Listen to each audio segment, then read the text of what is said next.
Estamos aqui com mais uma live Espaço Aberto. Hoje para falar com o Klaus Câmara. Está chegando aí. Ô, Olá, Klaus! e Boa aí, noite, boa meu. noite. Tudo bem? Tudo bem? Está me ouvindo? Tudo na, Está me tudo ouvindo na bem? paz.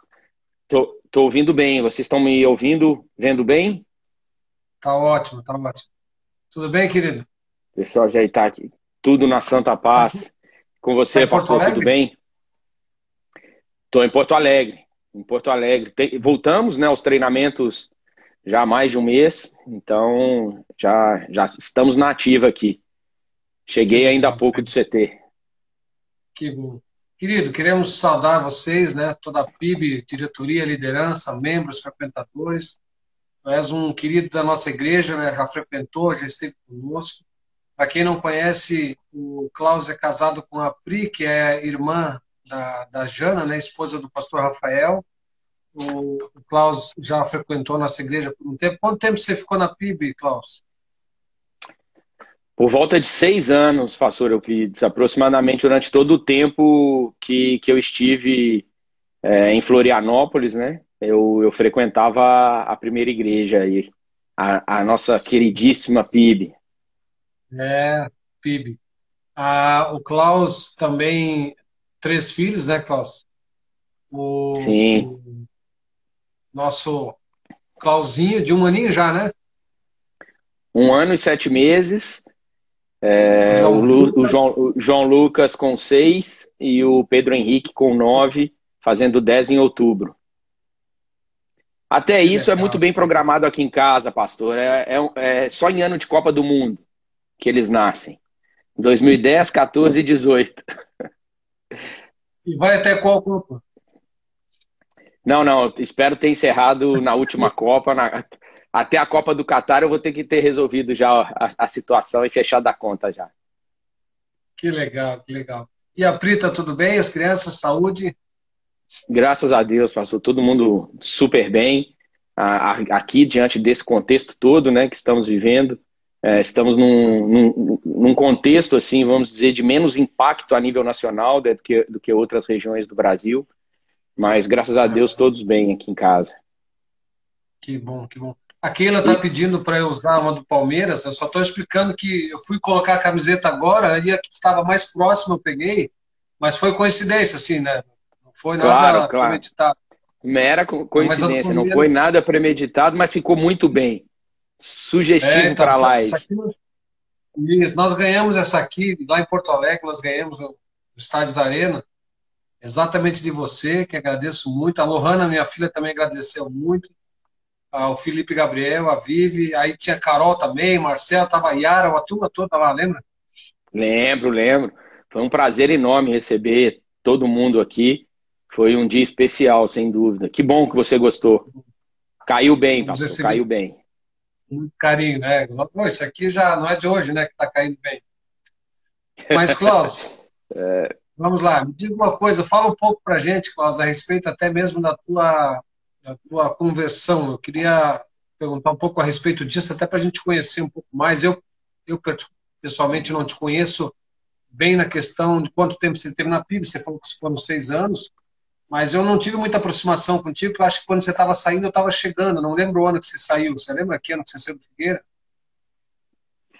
Eu saí em 2008 do Figueirense. 2008.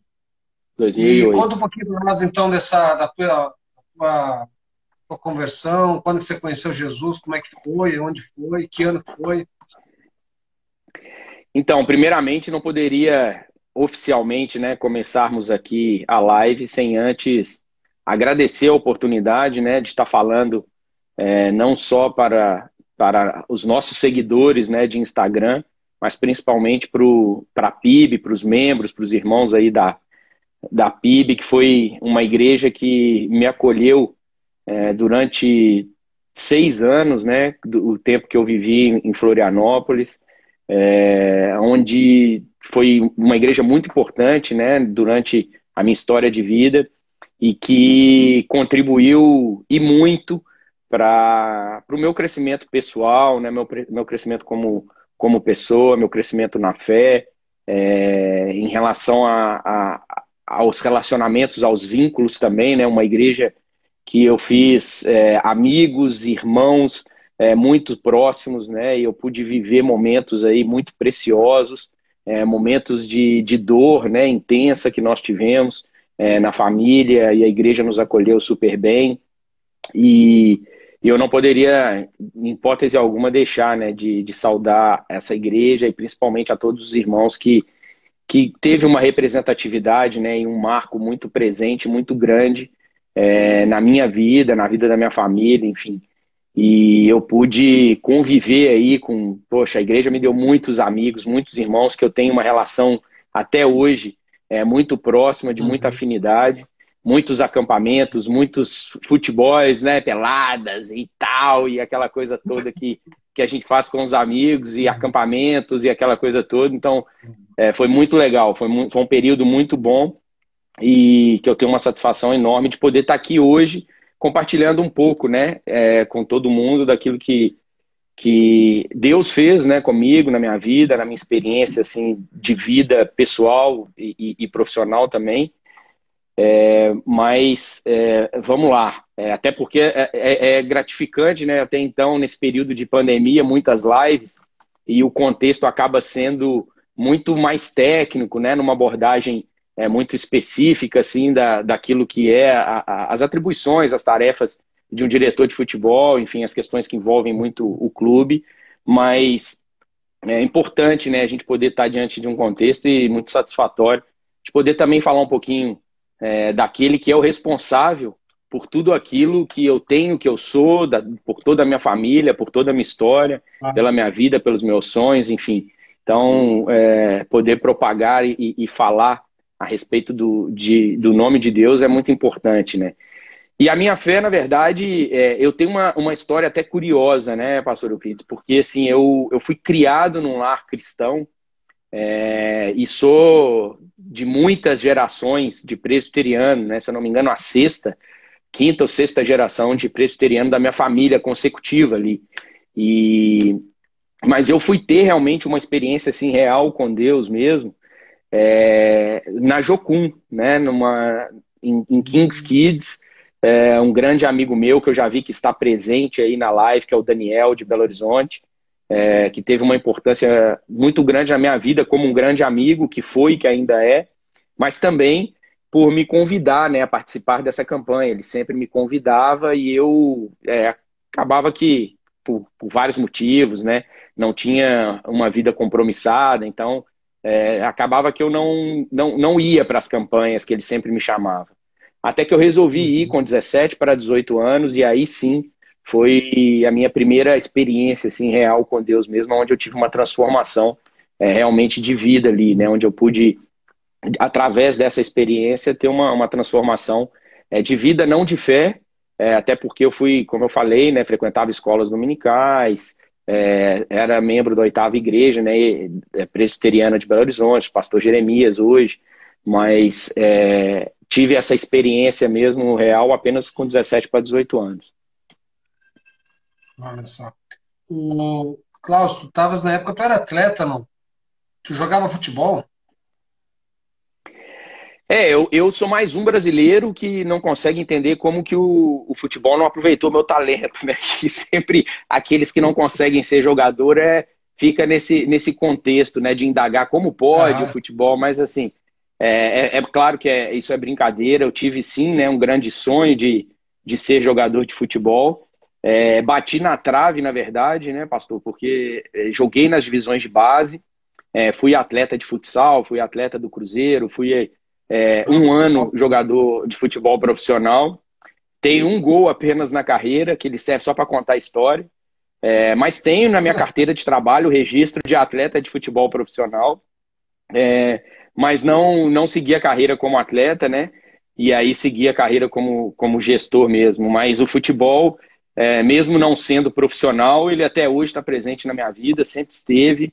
A minha vida toda foi e ainda é conduzida, né, em torno do futebol. Minha mãe fala que enquanto eu estava ainda na barriga dela, ela falava que alguma coisa com bola eu ia ter, porque ela nunca viu o tanto que eu chutava, e os primeiros presentes foram bola, e sempre um interesse muito grande pela bola, nunca queria saber de outros brinquedos, enfim. Então, o futebol, ele tem um marco muito presente na minha vida, né? Uma curiosidade, Cláudio, tu jogava em que posição? Então, o sistema tático era diferente de hoje, né? Antes eram 2 atacantes, então eu era um dos atacantes, mas considerado hoje como se fosse um atacante de lado, um extremo ali, né? Que era mais de velocidade e drible.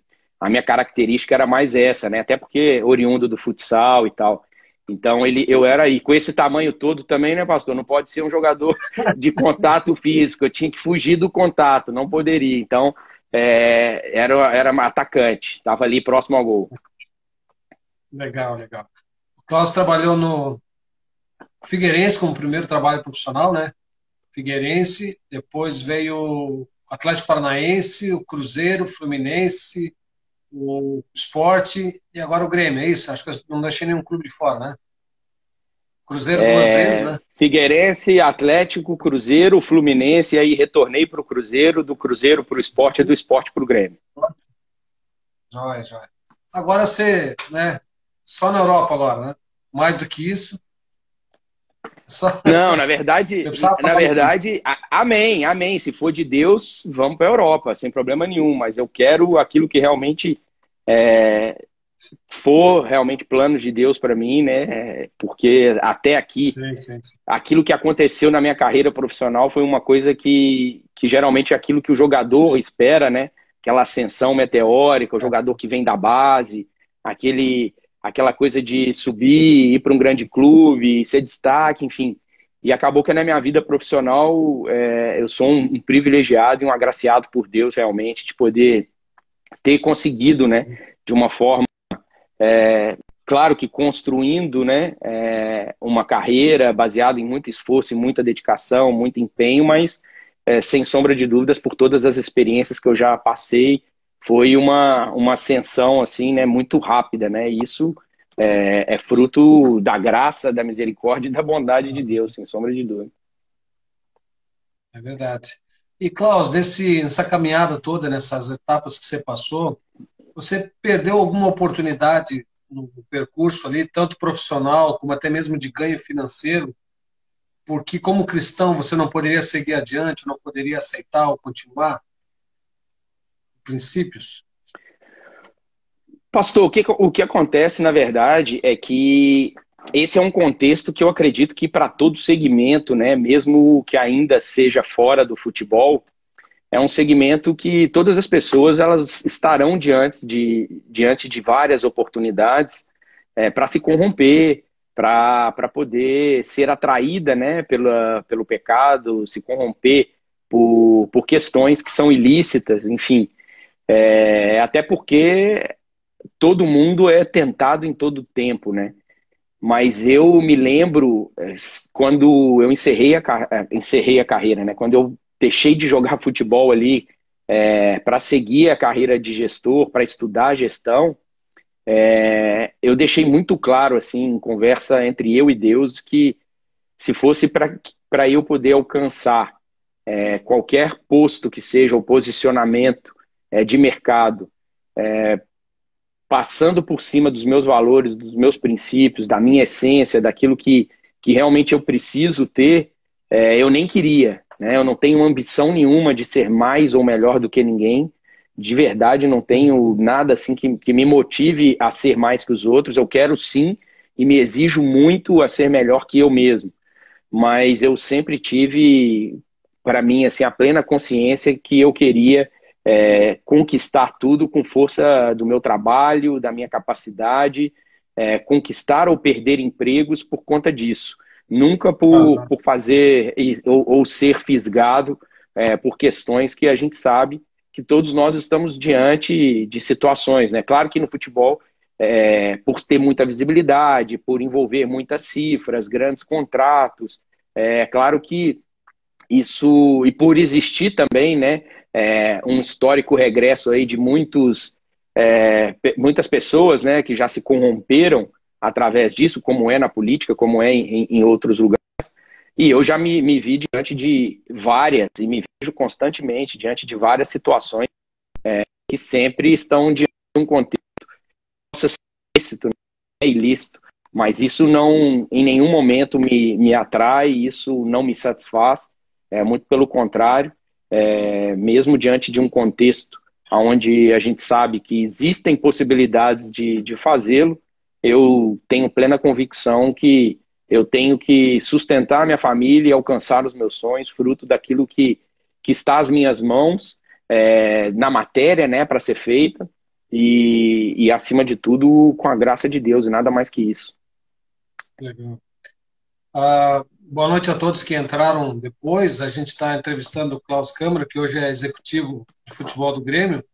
A gente vai responder, ele pode responder algumas perguntas, claro que nem todas ele, né, tem condições de responder, assim, de falar abertamente, claro, tem questões que são privadas, mas de qualquer forma, se alguém quiser fazer alguma pergunta, pode colocar ali, se for o caso, ele vai responder. A gente não vai falar sobre o futebol, sobre o clube em si, o time, os jogadores, a gente está falando sobre a questão do cristianismo no futebol, no esporte, né?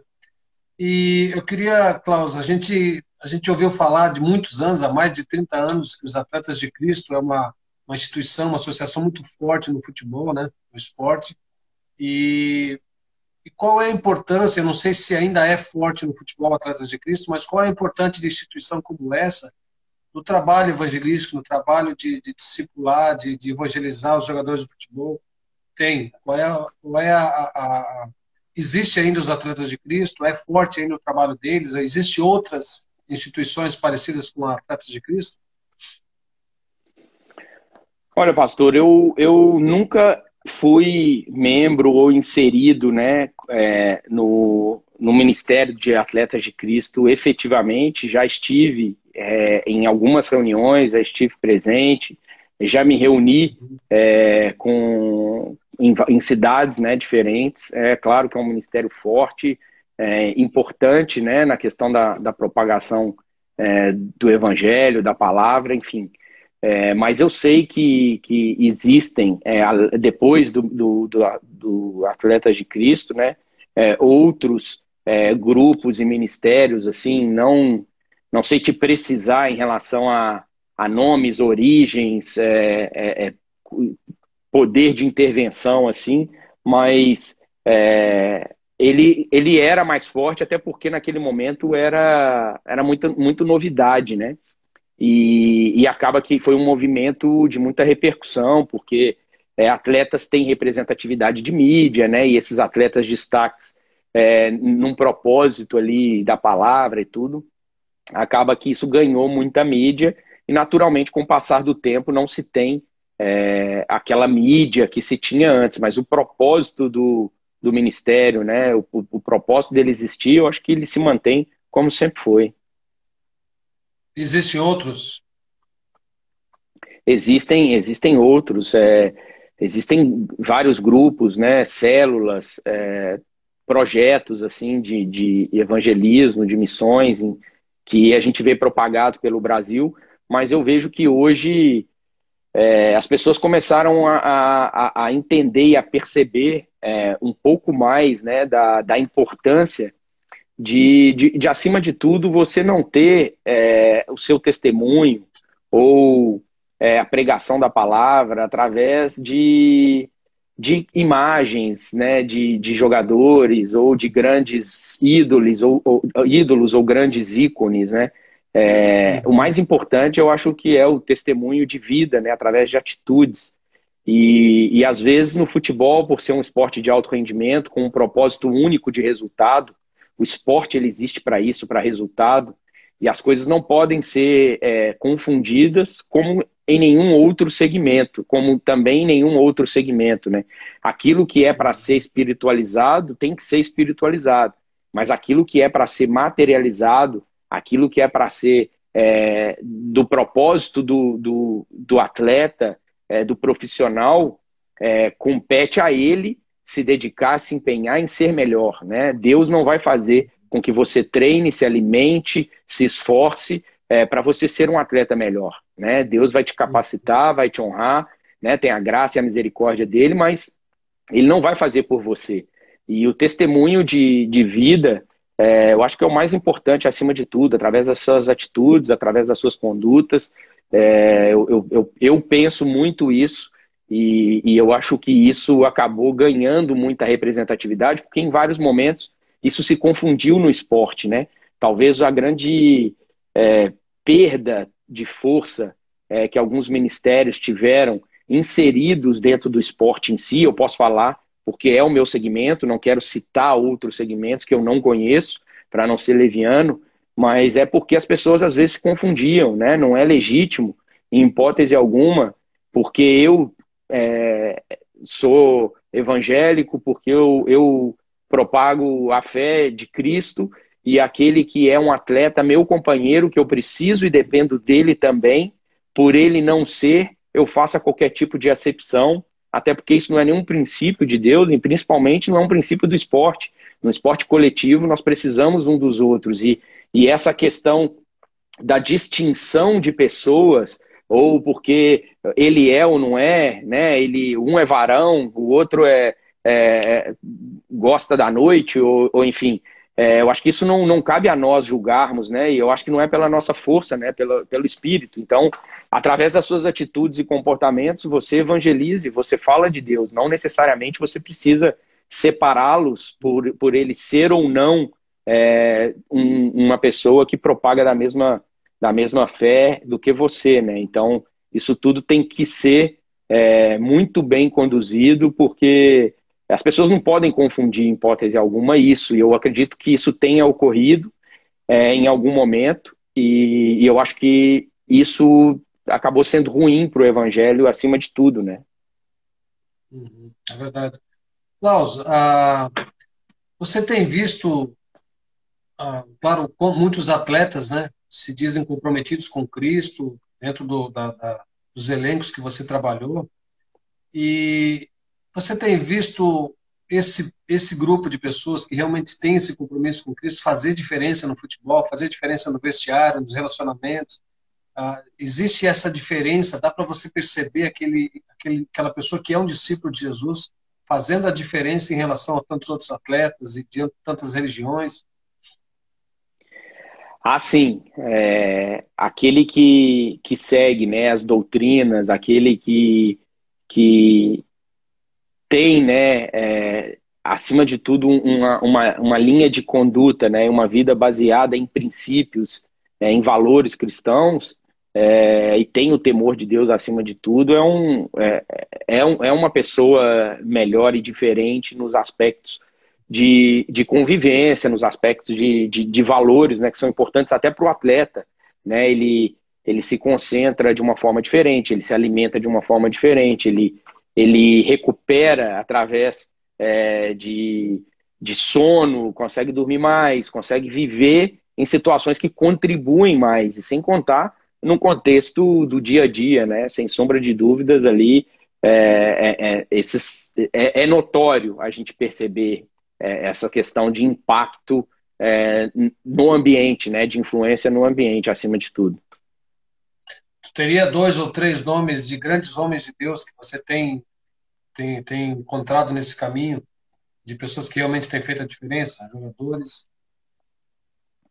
Olha, eu tenho, né, alguns nomes de pessoas assim que eu sei que são homens de Deus, assim, evangélicos e tal, mas por eu não conhecer, não ter a convivência, eu prefiro não citar. Eu posso citar aqueles que eu convivi, principalmente nos tempos de Cruzeiro, que eu pude estar no dia a dia com eles, e eu pude ver assim realmente vidas e testemunhos vivos, assim, né, de atitudes, acima de tudo, de cristão, como foi o Tinga, que era o gerente de futebol ali junto comigo, o Fábio, o Léo, aqui no Grêmio também a gente tem o Cortez, o Vitor Ferraz, o David Braz, enfim, a gente tem alguns atletas que a gente vê no dia a dia, assim, né, a demonstração de serem homens comprometidos assim com o evangelho, né? Isso eu poderia citá-los pelo fato de conviver e ter essa percepção. Joia. Alguém perguntou ali quem são os jogadores do Grêmio que são cristãos, alguns você já falou aí, né, que são evangélicos. Klaus, os anos 90, isso é uma percepção minha, assim, né, de quem acompanha futebol há um bom tempo e gosta de futebol. E lá pelos anos 90, a gente via o testemunho de homens que se diziam cristãos, né, que se diziam evangélicos, como o próprio Miller, o João Leite, né, que foram até os fundadores ali, parece, dos Atletas de Cristo. Mas eram homens que tinham um testemunho irreparável, assim, um testemunho coerente com a fé, coerente com aquilo que eles declaravam de crer. E hoje o que nós vemos, na verdade, não é muito parecido com isso, né? A gente vê muitos se declarando evangélicos de testemunhos duvidosos, né? Pelo menos dentro daquilo que a gente percebe, o pouco que a gente percebe pela mídia e tudo. O que aconteceu, Klaus, com essa... Houve uma mudança, houve uma percepção um pouco diferente do que é ser um evangélico. O que você acha? O que você tem a falar um pouco sobre isso, a questão dessa diferença em relação ao que nós víamos nos anos 90 e o que nós vemos hoje em relação a testemunhos daqueles que se declaram evangélicos, né? Sem julgar, claro, nós não estamos julgando a pessoa, nós estamos avaliando aquilo que nós estamos enxergando dentro de declarações dizendo ser evangélicos, né? Então, eu posso falar, talvez, assim, com conhecimento, né, de mudanças de gerações e de tempo, porque os anos 90 eu estava, né, inserido, como eu citei, por ter sido criado dentro da igreja, por ser, né, gerações aí da minha família toda de presbiterianos e por estar sempre ali, inserido num contexto cristão. E eu tenho na minha cabeça assim a plena convicção, né, de que havia um tempo onde ser cristão transmitia credibilidade, né? E assim, quem sou eu para poder julgar assim o porquê disso ou daquilo, até porque as circunstâncias da humanidade como ela está, elas são das mais diversas, independente da religião, principalmente por um contexto de comportamento e de valores, né, que as pessoas estão vivendo. Mas eu penso, pastor, que como tudo na vida, os bons acabam pagando pelos maus, né? E para mim o principal motivo de tudo isso são os falsos testemunhos, né? De muitas pessoas que começaram entendendo o valor de dizer que eram cristãos para ter credibilidade e usaram isso em benefício próprio e não no propósito e no benefício principal, que é de propagar, né, o evangelho, enfim, de demonstrar através da sua vida, da sua atitude, do seu comportamento, Deus através da vida dessas pessoas. E aí as pessoas começaram a ver que tinha algo errado, né? Ele se dizia cristão, se dizia evangélico, mas as atitudes e aquilo que era feito era totalmente contrário. E isso, querendo ou não, foi perdendo credibilidade, né? Aumentou no quantitativo e perdeu muito no qualitativo, né? E isso isso é na minha visão, longe de ser da verdade, uma percepção apenas, que isso foi, sombra de dúvida, um elemento extremamente prejudicial em não transmitir o propósito de ser cristão, né? E aí acaba que é como se agora, esquecendo a questão do cristianismo, é como se qualquer funcionário numa empresa levante o dedo para poder dizer o fato dele ser honesto, o fato de ser correto, é uma virtude, né? Isso não pode ser considerado uma virtude, né? Isso era para ser considerado um princípio básico, mas diante da sociedade que estamos vivendo, é uma pessoa que é correta, que faz aquilo que era para todos fazer, é considerado uma virtude. Então, eu acho que a inversão de valores e o mau testemunho por parte de muitas pessoas é que, infelizmente, fizeram com que estivéssemos diante de um cenário como esse, né? Klaus, eu coloquei o nome dessa live, eu coloquei cristianismo, uma jogada ou uma realidade, né? Até porque, pensando, eu lembro de uma declaração do Tele Santana, muitos anos atrás, ele falou, foram duas entrevistas que ele deu. A primeira, falando de quanto era prazeroso para ele contratar jogadores, mesmo que não tinham aquele alto nível técnico, mas eram evangélicos, eram cristãos. pelo, pelo quanto eles agregavam nos relacionamentos, no grupo, etc. E depois, mais tarde, depois de uns 5 anos, ele deu uma outra entrevista que ele disse assim, olha, nem me aparece aqui dizendo que eu sou evangélico, que você não vai ser contratado, você não vai ser convocado. Então, ele meio que, justamente por isso que você falou, né? Por causa de alguns, por causa do testemunho de muitos que se diziam cristãos. Então, assim, será que essa declaração dizendo que o cristianismo pode ser, sim, uma grande jogada, em algum tempo da história isso aconteceu, Paulo? Você acha isso? Eu sinceramente acho que sim. Eu acho que tudo aquilo que é elemento para trazer para as pessoas o fato dela ser mais ou melhor que alguém, seja através do cristianismo, ou do poder, ou do status, ou do dinheiro, ou de uma posição, seja lá o que for, isso não é benéfico.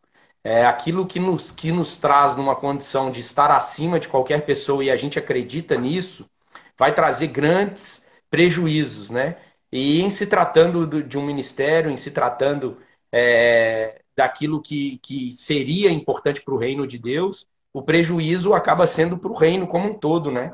Porque as pessoas que caem nessa isca, né, de serem fisgados por esse ego, por essa vaidade, eu não tenho dúvida nenhuma que isso vai trazer grandes prejuízos, e você pode ver isso dentro da própria igreja, o pastor que sobe no púlpito, o ministro de louvor que tem uma guitarra e um microfone na mão, o diretor de futebol que tem um escudo de um grande clube, né, que representa e tem um impacto gigantesco. Todos estão diante de possibilidades que talvez o ego possa traí-lo, né? E eu penso que isso não é benéfico, mesmo sendo um fator que quando, como ele começou, ele gerava credibilidade, né? E, infelizmente, talvez ele tenha se perdido por conta de comportamentos como esse. Quando você vê aquele jogador comemorando com aquela faixa 100% Jesus, gera em você um sentimento um pouco parecido com alegria, um pouco parecido com preocupação, Klaus? Pensando nessa questão do Olha, testemunho. olha, sendo franco e transparente como realmente devemos ser, me traz um mix de sentimento das duas coisas. Me traz alegria, né? Porque a propagação do nome de Jesus é importante em qualquer circunstância, né? A propagação do nome dele nessa condição, de qualquer forma, está sendo ali, né? Um nome propagado. Mas também me traz uma preocupação muito grande, porque eu não sei qual o verdadeiro propósito daquilo, né? Será que isso acaba sendo um marketing ou pessoal ou de um grande negócio e business que virou o nome Jesus, né? Coisa que não é esse o propósito no qual ele veio, não é esse o propósito dele nas nossas vidas. E muita gente utiliza de um grande business e de grandes questões que são comerciais. Eu nunca me preocupei em fazer disso algo para benefício próprio. Eu sempre quis e conduzo minha vida profissional para que as pessoas me avaliem e me julguem por eu ser ou não capaz. E aí sim, na minha vida pessoal, as pessoas possam ter ou não uma percepção se eu sou ou não uma pessoa digna, né, de poder ser reconhecido por atitudes que comprovam, né, ter ou não Deus à frente e no controle de todas as coisas, né? Legal. Klaus, nós vivemos num país predominantemente católico, cristão, né? Embora esse cristianismo, vamos colocar aí essa fatia grande do catolicismo, mas pensando na igreja protestante, pensando na igreja evangélica protestante, nós temos uma média de 28, 29, depende da pesquisa aí, em porcentagem de cristãos verdadeiramente reformados não, protestantes, no Brasil.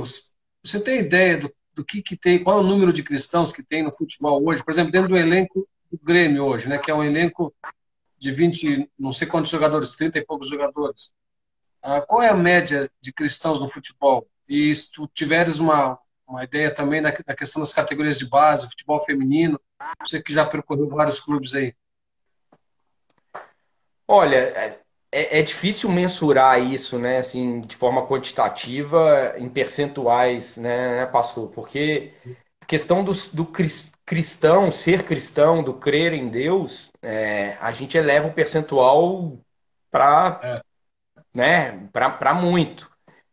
sim, Mas em contrapartida, o ser fiel, né? O de realmente viver uma vida de cristão, aí já é uma situação.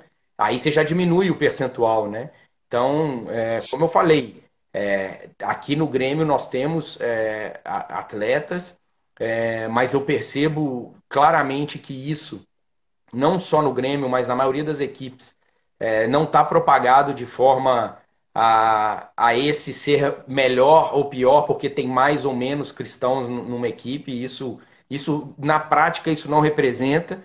E eu vejo cada vez mais o valor e o interesse em poder dar um testemunho de vida do dia a dia, né? O momento que nós estamos vivendo, por exemplo, não é o fato dele ser ou não evangélico que determina que ele é um cara que exerce aquilo que nós devemos como cristãos, né?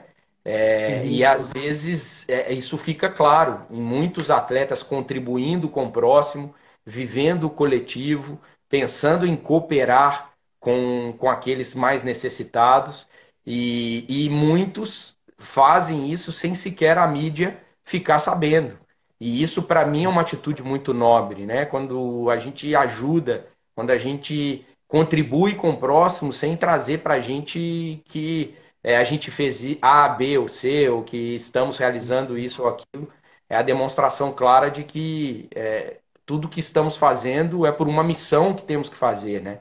Então é difícil assim mensurar em termos quantitativos isso, mas em termos de cristãos no Brasil, não tem dúvidas que aumentou e muito, né? Na é, acepção da palavra do crer em Deus, né?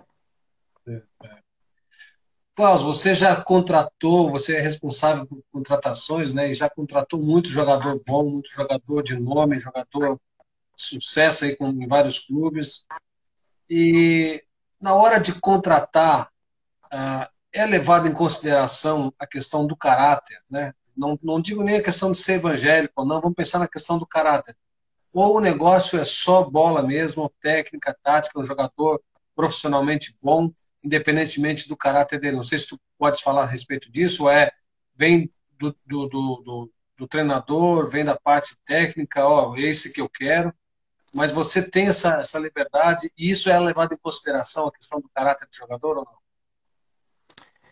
Não, isso sem sombra de dúvida, eu posso afirmar que isso depende do valor de cada um que está realizando a contratação, né? É claro que as características e o comportamento do atleta em campo é que determina o nível de atleta que ele é, né? Aquilo que ele realiza fora do campo é que determina o tipo de pessoa que ele é. Então, na hora de se contratar, eu particularmente sempre procuro ver as questões de comportamentos humanos, né, de características como cidadãos, como pessoa, e eu acho que isso contribui muito para o seu ambiente interno. Né? Querendo ou não, o futebol ele é um ambiente de muita exigência, futebol ele é um ambiente de viagens, concentrações,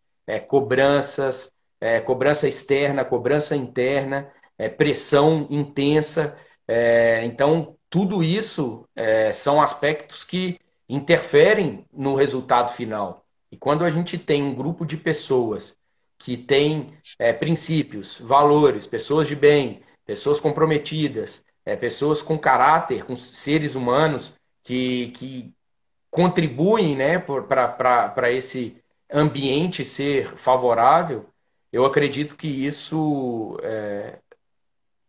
qualifica, né, e potencializa a chance de você ter o resultado que se espera no final do processo, né? Então, eu penso que essas características, né, essa questão do caráter é fundamental, é um grande elemento a ser avaliado, sim. E não podemos esquecer que aí está talvez a grande habilidade, né? A gente tem que buscar o equilíbrio, né, de tudo isso. Isso não pode ser um fator que condiciona, determina ou não uma contratação, mas tem que ser uma ferramenta que auxilia e muito a tomada de decisão, né? Talvez se ficar ali numa dividida de um atleta extremamente qualificado, extremamente com um grande potencial, mas também o mesmo potencial que ele tem dentro, ele teria fora de campo. Talvez esse possa ser, sim, um elemento para a linha de corte.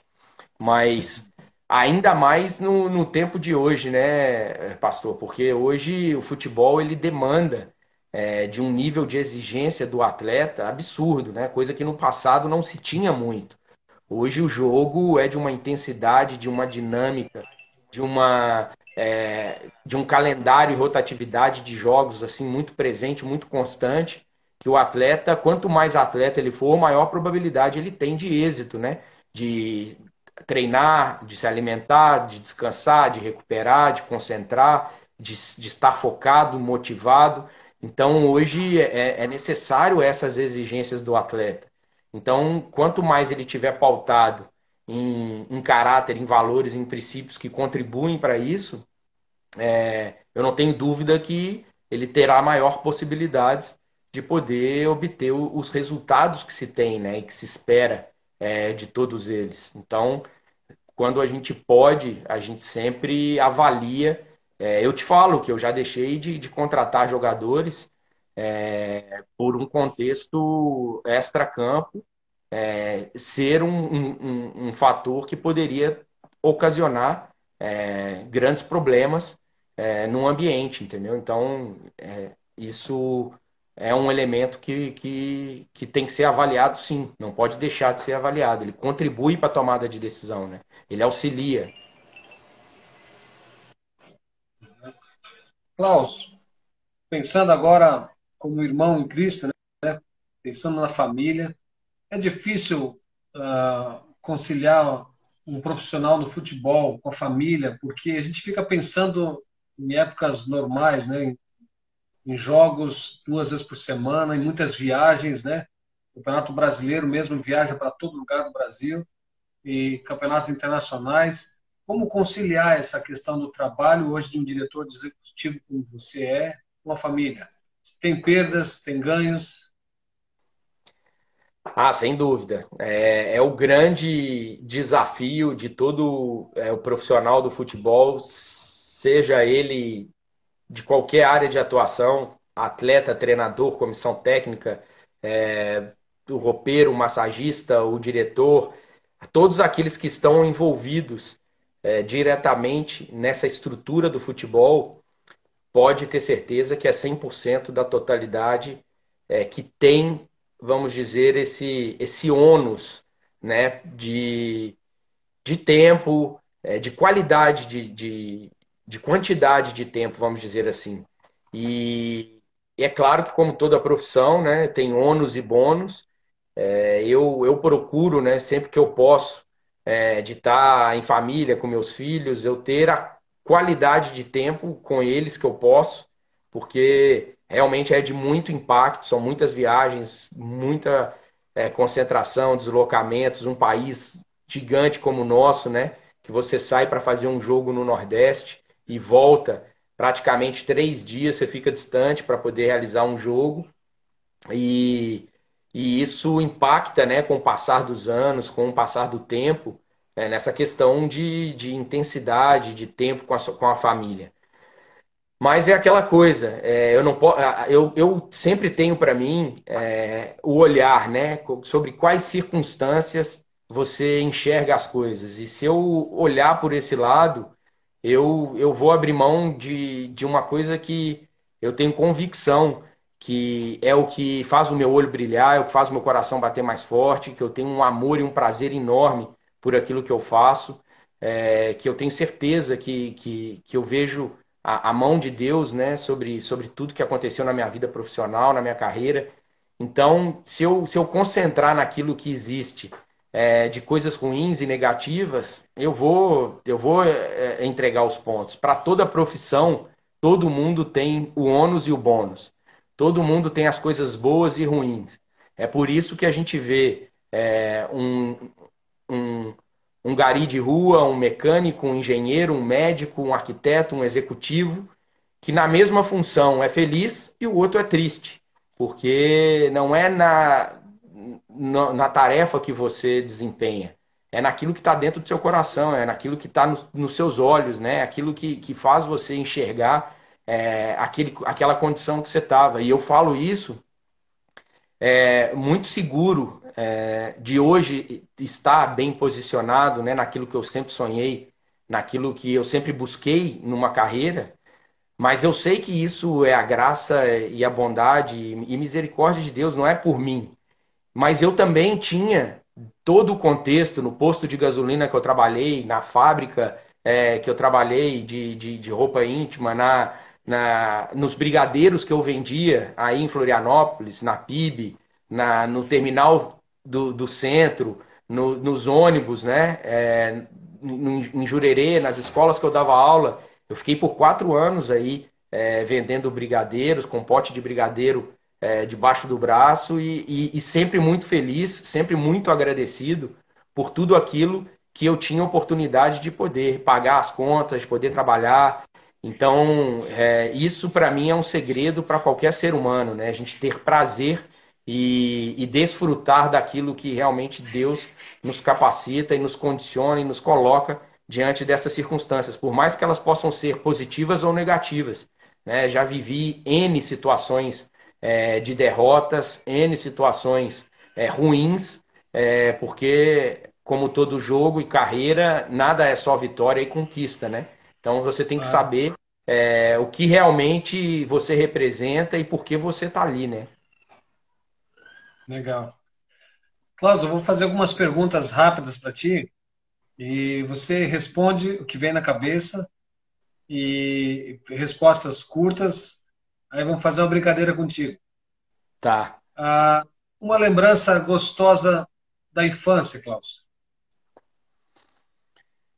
Ah, uma lembrança gostosa da infância. Ah, é aquela brincadeira com os amigos na rua. Eu vivia, talvez, a última geração que podia brincar na rua, né? De estar ali com os pés descalços e brincando ali até tarde. Eu acho que isso me traz uma nostalgia muito grande de estar com os amigos ali, vivendo intensamente, né?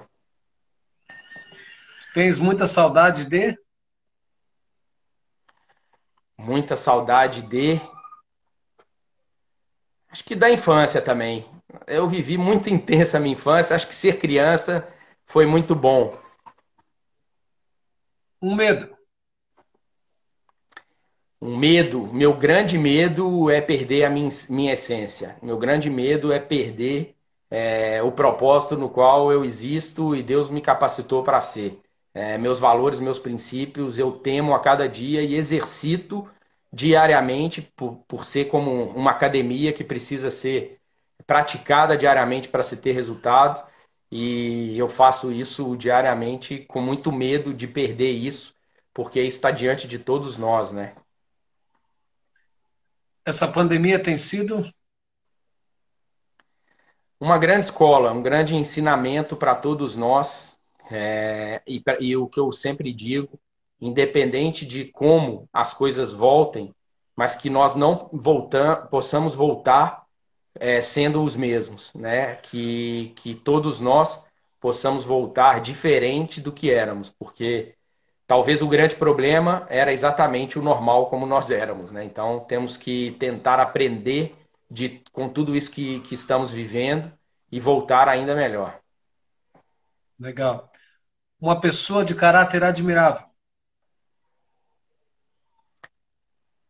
Olha, tirando o meu pai, né, assim, as pessoas da família, eu tenho um homem que eu admiro muito, que além, né, do meu pai, meu irmão, as pessoas que são próximas de sangue, mas o meu cunhado, que é o Juninho, inclusive é membro aí da PIB, tá aí. Ele é um homem que eu admiro muito em termos de caráter, por tudo que aconteceu e que muitos irmãos da igreja conhecem, sabem da história, né? E ele eu tenho como um grande orgulho e como um grande exemplo de um homem de Deus diante de circunstâncias tão adversas.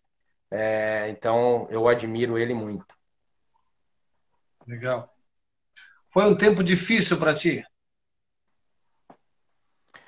Olha, um tempo difícil foi esse momento, né, onde nós eu morava em Florianópolis, eu passava esse tempo de muita dificuldade, né, para formar, faculdade particular, moradia, transporte, alimentação, faculdade, enfim.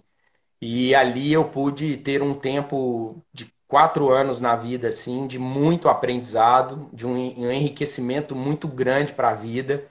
Eu morava até próximo aos 20, 21 anos, né, com meus pais e saí de casa, assim, nessa idade para poder batalhar e conquistar, né, em busca dos meus sonhos.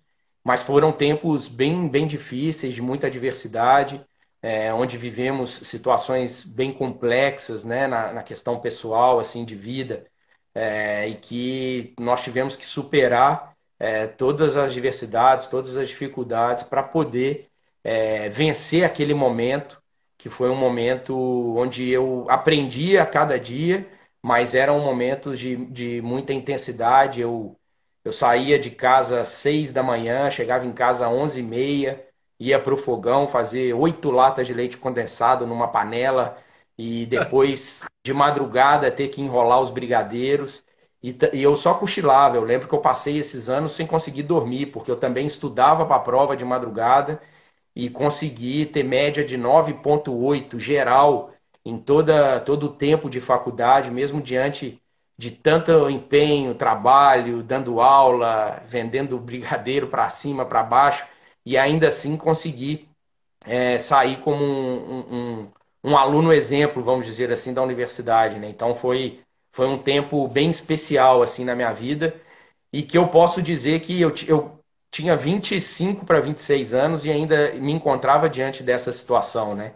E às vezes a sociedade impõe sobre nós uma linha do tempo que é a linha do tempo coerente para todo mundo, né? Com tantos anos você tem que entrar na faculdade, com tantos anos você tem que se formar, com tantos anos você casa, você compra seu imóvel, e isso para mim nunca funcionou e minha vida é uma prova concreta disso, que nós construímos a nossa linha do tempo, as oportunidades sempre existem para todos nós. O que nós precisamos é estar sempre preparados para o momento no qual ela vai aparecer para cada um de nós, né? E eu pude viver isso de forma bem intensa e falo com toda certeza que não existe um caminho do pote de ouro. Nós construímos as nossas oportunidades, os nossos caminhos e temos que acreditar, sobretudo, na graça e na misericórdia de Deus para nos capacitar e nos abençoar. E a fé sem obras, ela é morta, não tem como, né? É isso aí. Talvez a gente caia, né? Se completar 1 hora ali, a gente vai cair, mas depois a gente volta para terminar. Acho que tem mais umas 3, 4 perguntas só, caráter pessoal. E depois eu queria te dar um tempinho para a gente conversar um pouco, deixar você mais à vontade de falar qualquer coisa que você queira. E depois eu queria orar por você no final. Então, se cair, a gente volta depois, tá? Tá Klaus, bom. você falou que você não conseguia se ver em outro lugar a não ser no futebol, né? Desde o início, desde a barriga da mamãe, já estava lá dando seus chutes. Mas se não fosse um profissional do futebol, você seria o quê? O que você acha? Olha, se eu não fosse um profissional do futebol, eu talvez seria algo relacionado à educação física, a ensinar, a contribuir assim com a formação das pessoas, né? Eu que trabalhei na base, eu tenho um carinho enorme, né, por poder contribuir de alguma forma para a formação das pessoas. Eu vivi isso nas divisões de base e já fui também professor, né, de escolinha, de escola de educação física, e eu acho que eu iria seguir um caminho aí de contribuir com a educação e com a formação das pessoas como um todo, né? Você já, como a gente falou antes, você já contratou diversos atletas, né, já fez muitas contratações. Respeitando, né, respeitando as respectivas categorias, qual desses dois atletas você contrataria sem medo de errar? Pedro Henrique ou João Lucas? Eu tenho que escolher um. Dentro da categoria de cada um, qual que você contrataria? Muito difícil mesmo, porque assim, eu tento todos os dias a não exercer o olhar de pai, né? Porque o olhar de pai, ele transcende aquilo que tem que ser o óbvio. Isso. Então, como eu estava dizendo, é muito difícil isso. Essa é uma pergunta que, pô, ainda mais para um pai que trabalha com futebol, é muito difícil, pastor, porque assim, o João Lucas ele é um grande destaque já na categoria dele, né? Vendo ele jogar assim, quando eu vou, que eu sempre saio do clube, tento passar na escola para ver eles no futsal. É muito orgulho quando eu chego lá. Você que é o pai do João Lucas, nossa, ele joga demais e tal. E ele você vê o gosto, o prazer dele, ele é muito rápido e tal. Enfim, isso para mim é de muito orgulho.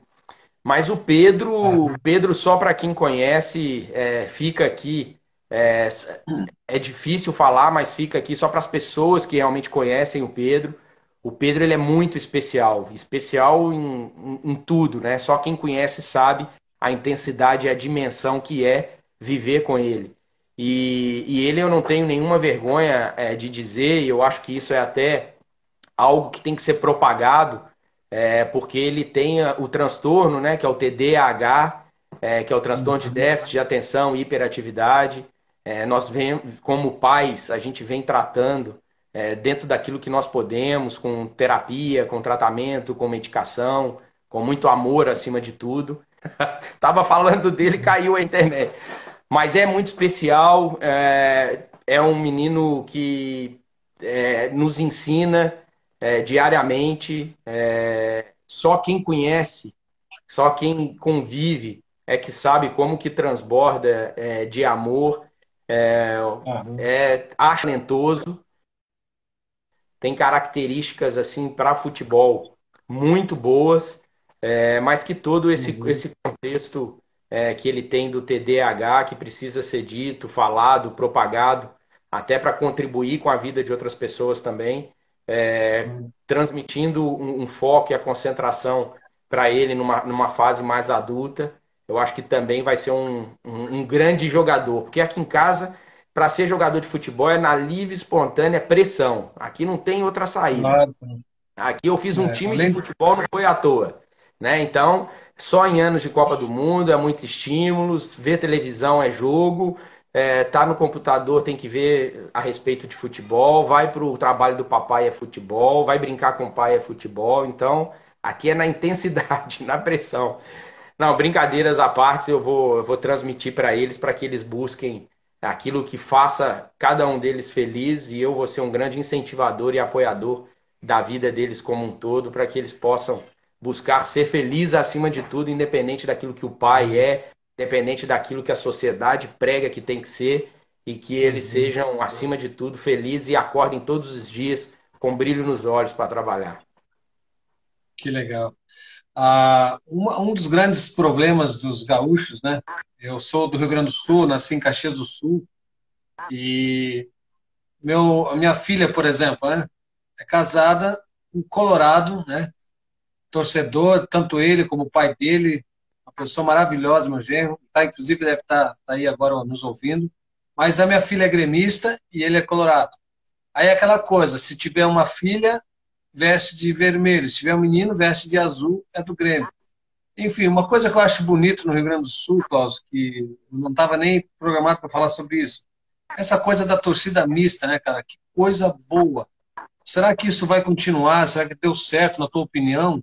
Essa questão de limitar para casais, para famílias, esse tempo da torcida mista. O que você acha disso, Klaus?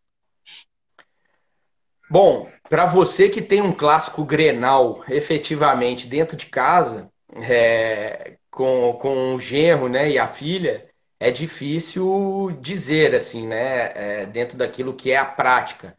é uma visão, eu posso dizer assim, apaixonante, né, da coisa, da torcida mista. Eu concordo que é bem específico, né? A gente não vê isso em outros lugares. É, até considero uma coisa legal, mas eu tenho que te falar de forma prática naquilo que eu tenho visto, Claro. né, dentro do futebol. O futebol tem um componente cultural muito forte. E o prazer do torcedor em ir para o estádio é ir, é tirar sarro da torcida adversária, é comemorar o gol entre eles, enfim. E esse contexto e essa conotação, pelo que eu tenho visto aqui da torcida mista, ela não permite muito isso, porque senão isso vai transcender para um campo de batalha. Então, o fato de cânticos de provocação, de comemorações, né, de poder provocar, de poder gritar, de poder fazer a festa com a sua torcida, muito do componente cultural histórico do futebol, da torcida estar presente no estádio, é para isso. Aquilo que é dentro de casa, né, com todo mundo de forma mista ali, todo mundo sabendo dividir aquele ambiente no momento do gol e tal, é uma coisa. Agora, no estádio, fica por isso que ele é um percentual muito pequeno, né, de torcida mista. Porque realmente, Sim. de forma prática, pastor, acaba sendo não muito, de muita aplicabilidade por esse componente cultural histórico, entendeu? Que é Sim. difícil de tirar de dentro dos estádios, né? Então, eu vejo que, até por ser uma grande iniciativa, mas eu não vejo como uma grande adesão de futuro, assim, né? Porque o que se consolidou ao longo dos anos, principalmente no Brasil, é essa questão, né, do torcedor, a cidade ser dividida. No caso do Rio Grande do Sul, o estado inteiro é dividido em azul e vermelho, né? Então, Uhum. o estádio de futebol, o Brasil tem uma peculiaridade que é talvez a única nação onde existem rivalidades dentro de uma mesma cidade, né? Os grandes rivais, na maioria dos grandes clubes do mundo, às vezes se dá dentro de um país. E aí a coisa acaba sendo uma cidade só Barcelona, uma cidade só Madrid, Real Madrid, Uhum. enfim. E isso acaba contribuindo, né, para não ter a rivalidade que se tem no Brasil. No Brasil, as cidades elas são muito divididas, né? E nós temos muito gigantes dentro de um mesmo país, então acaba que a rivalidade nacional também ganha muita força. Então, acho que é um componente muito presente na nossa cultura. Legal. Eu acho que a última pergunta sobre futebol. Qual é o melhor jogador que você já viu jogar, Carlos? Ah, essa é muito fácil. Além de você, né? Além de mim, do Pedalada do Lambretinha, e o Chapeleta vem aí, a gente não falou sobre ele, é canhoto, uma qualidade de condução de bola, já postei aí algumas vezes. Então vem um canhotinho Misericórdia. aí. Eu tô com um trio de ataque já montado, cara. Então é só dar Que tempo ao legal, tempo que legal. e os propósitos se cumprirem. Mas o É, atleta que eu vi jogar e que eu tenho uma admiração imensa como jogador e como aquilo que o futebol proporciona, que é a superação, não de questões pessoais dele, mas de superação como atleta. Acho que ele é um grande exemplo e potencialmente um extraordinário do o que fazia com a bola, o que fazia dentro de campo.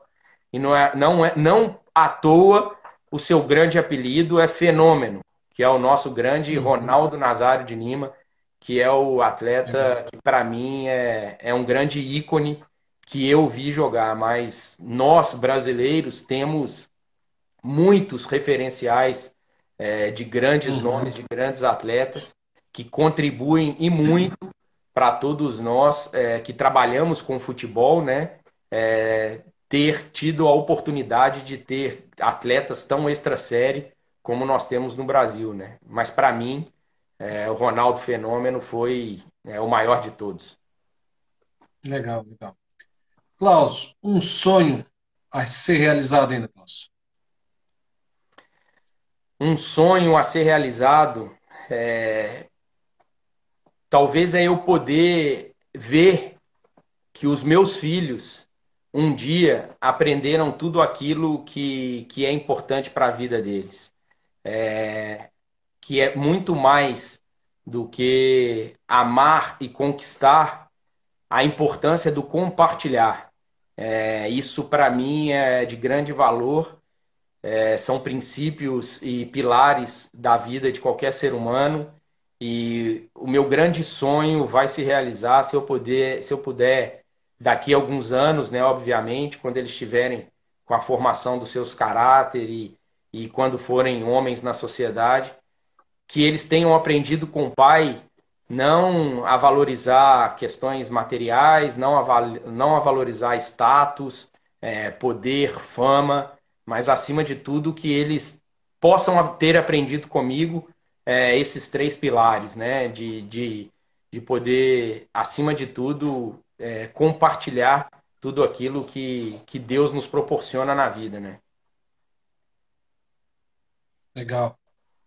Priscila, o que dizer dela? A Pri, como todo homem bem-sucedido em qualquer profissão, né, tem não atrás, né, porque eu acho que isso é muito pejorativo na figura da mulher, atrás de um grande homem, mas acho que lado a lado, né, Lado. sempre foi ao lado de grandes homens que conquistam representatividade nas suas profissões. A Pri, por tudo que nós vivemos ao longo da história, né, são quase 23 anos completos juntos. Ela esteve comigo sentada no corredor da faculdade, com um caderninho escrito à mão, brigadeiro 50 centavos, andou de ônibus. Então, não sei aí até onde pegaram, mas enfim, o que eu estava dizendo é que a Pri teve comigo, né, ao longo da construção de toda essa carreira, e é muito difícil, né, a vida de futebol, principalmente percorrer o caminho que eu percorri, trabalhando no sul, no sudeste, no nordeste do Brasil, mudanças constantes, casa que nós estávamos fazendo a conta aqui, já moramos em 11 casas diferentes, né, desde que nós casamos, enfim. E tudo isso é de um impacto muito grande, né, na vida, no dia a dia dela também, que abdicou de uma carreira, enfim. Então, ela, sem sombra de dúvida, é um grande suporte dessa construção minha, né, como pessoa e como profissional, acima de tudo, né. Legal. Klaus, algumas considerações finais aí que você queira colocar, principalmente pensando na PIB, na igreja, nesses membros que alguns te conhecem, outros não. Talvez um conselho, talvez uma palavra para a PIB Floripa, a qual igreja que você, né, teve durante tantos anos. Uma palavra final para a igreja. Como eu falei, né? Para mim, eu tenho um carinho, uma gratidão muito grande por essa igreja. Vivi tempos especiais nesses 6 anos de Florianópolis, de PIB. Fiz grandes amigos, vivi grandes momentos, onde todos esses amigos, né, contribuíram nos momentos mais difíceis, né, que nós enfrentamos e também nos momentos de conquistas, de alegria. Então, tá marcado na minha história, no meu coração. Então, fica da igreja e que possam, né, acima de tudo, entender que o que fica, talvez desse tempinho que nós conversamos, né, de uma experiência que eu vivi dentro do Evangelho, a importância de sermos testemunhas vivas de missões através das nossas atitudes, dos nossos comportamentos, que as pessoas possam olhar para nós e de alguma forma ver Cristo em nós através das nossas atitudes e não somente naquilo que falamos, mas principalmente naquilo que realizamos no nosso dia a dia, no nosso trabalho, nas nossas relações com os nossos amigos, enfim. E que isso fique como um grande legado, né? Não, não tem problema. Klaus, deixa eu só para terminar, antes de orar.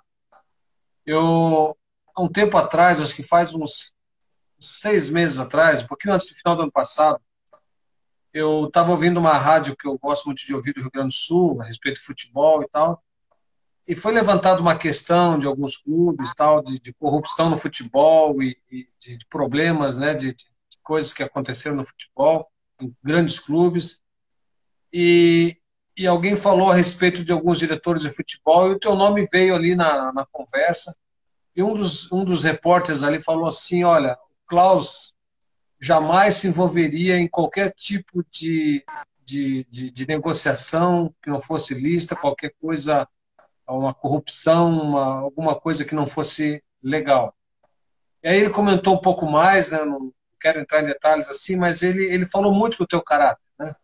Você não estava presente, ele chegou o teu nome ali no assunto, e ele falou muito bem de ti, principalmente do teu caráter, da convicção que ele tinha de que você jamais se envolveria com qualquer tipo de problema nesse sentido, de corrupção ou de coisas feitas de uma maneira ilegal. E eu fiquei muito feliz naquele momento. Eu lembro que eu estava dirigindo quando eu vi isso, eu parei para orar e louvar Deus pela tua vida, pelo teu testemunho, por esse sal e luz que você tem sido, né? Principalmente como um homem de caráter, um homem de princípios. Então, eu fico muito feliz por ter um irmão nosso, um grande clube, né? Um clube que eu praticamente torço e gosto muito, mas principalmente pelo teu caráter, pelo teu testemunho, pelo teu exemplo, de ser uma pessoa que todos que já te conhecem no futebol já sabem que o Klaus Câmara é um diretor sério, um homem de Deus, um homem correto. Eu fico feliz por esse testemunho e louvo a Deus pela tua vida, por esse legado que você está deixando no futebol. Amém, pastor. E eu te falo que isso é realmente, para mim, um motivo de muito, muito, muito orgulho, né? Mas aquele orgulho bom, aquele orgulho que não é o orgulho Sim, que sim, sim. corrompe. Mas isso, para mim, realmente é algo que me deixa muito feliz, principalmente por ter vivido ao longo desses anos, né, na construção de uma carreira. Eu sempre busquei ocupar um cargo de extrema exigência e responsabilidade, como é hoje um cargo que representa um clube como o Grêmio, na função que eu exerço, que sem a busca de capacitação e conhecimento, nada disso seria possível. E eu sempre acreditei muito nisso. Só que é um caminho que tem que ser percorrido, né? E isso realmente me orgulha muito pelo fato de poder ser reconhecido, né, como uma pessoa que, acima de tudo, é visto pura e simplesmente se ele tem ou não tem capacidade. Muitas pessoas podem me julgar, e é super legítimo que me julguem, que eu não atenda a eles por uma questão de critério técnico, de competência técnica, de capacidade ou não de desempenhar aquilo que eles acreditam. Mas em nenhum momento, nenhum será capaz de poder dizer que eu estarei ou ocupando um cargo A, B ou C dentro do futebol por algum ato que não seja dentro daquilo que eu acredito, para os meus valores e meus princípios. Klaus, eu queria, em nome da PIB Floripa, em nome de toda a liderança, de todos os membros, frequentadores, agradecer muito você pelo bate-papo que a gente teve gostoso. Eu vou editar depois, cortar, fazer alguns cortes para dar um texto corrente. E fiquei muito feliz, me senti honrado por poder fazer esse papel de estar contigo, batendo papo contigo. Mas o desejo da nossa igreja, da nossa comunidade de fé, é que Deus continue te usando, que você continue a ter a direção do Espírito Santo de Deus para todas as tuas decisões, escolhas que você for fazer, que o Senhor possa estar guardando a tua vida, cuidando de ti, da tua família, da Pri, das crianças. E sabe que aqui tem uma igreja orando por você, torcendo por você, alguns torcendo mais do que outros, né? Em outros aspectos, mas quer dizer que você é muito amado, muito querido nosso. Eu queria poder orar rapidamente por você, antes da gente terminar, pode ser? Claro, agradeço muito, amém, né? Tomo posse dessas palavras, dessas bênçãos. Deixar aí, antes das orações, já que eu tenho o Instagram, tá me cortando aqui rápido, um abraço. Eu vi aí o David, né? O Juninho, vi o pessoal aí que eram e são grandes amigos até hoje do tempo que eu frequentava a igreja. Então, queria deixar meu beijão especial aí a eles e dizer que eu tô com saudades. Quando a gente for a Floripa, vamos comer aquele camarão. E David, ó, já deixa a pelada marcada pra gente aí, hein? Vamos lá, pastor. Legal. Posso. Vamos orar. Senhor Deus, em nome de Jesus, nós somos muito gratos por esse dia. Obrigado pelo cuidado do Senhor, pela tua graça e misericórdia de todos os dias.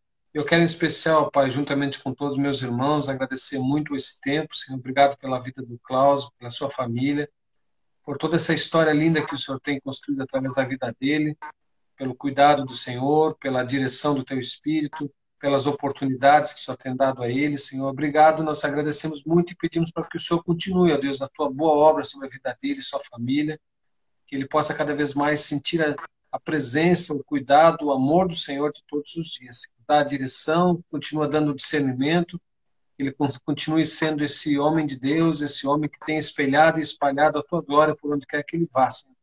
Cuida dele, a nossa oração, em nome do Senhor Jesus. Amém. Amém. Amém. Muito obrigado. Querido, um grande abraço. Da PIB. E foi um prazer imenso poder estar aqui com vocês. E contem comigo em que precisar. Estamos aqui também à disposição para contribuir, para servir, para interceder por todos vocês também. Um beijo no coração aí de todos e da igreja. Foi um prazer. Amém. Tá bom, querido. Deus abençoe. Manda um abraço na família, na filha, nas crianças. Quem sabe logo a gente se vê em Porto Alegre, se Deus quiser, ou aqui em Floripa, né? Grande abraço, querido. Vamos ver, um grande abraço. Tudo de bom aí. Tchau, tchau. Valeu, um abraço a todos. Agradeço também a todos que participaram. Obrigado pela paciência de, às vezes, dar algum problema técnico aí. Mas que bom que todos estavam com a gente. Deus abençoe a todos. Semana que vem, terça-feira, a gente estará de volta, se Deus quiser. Um grande abraço a todos vocês.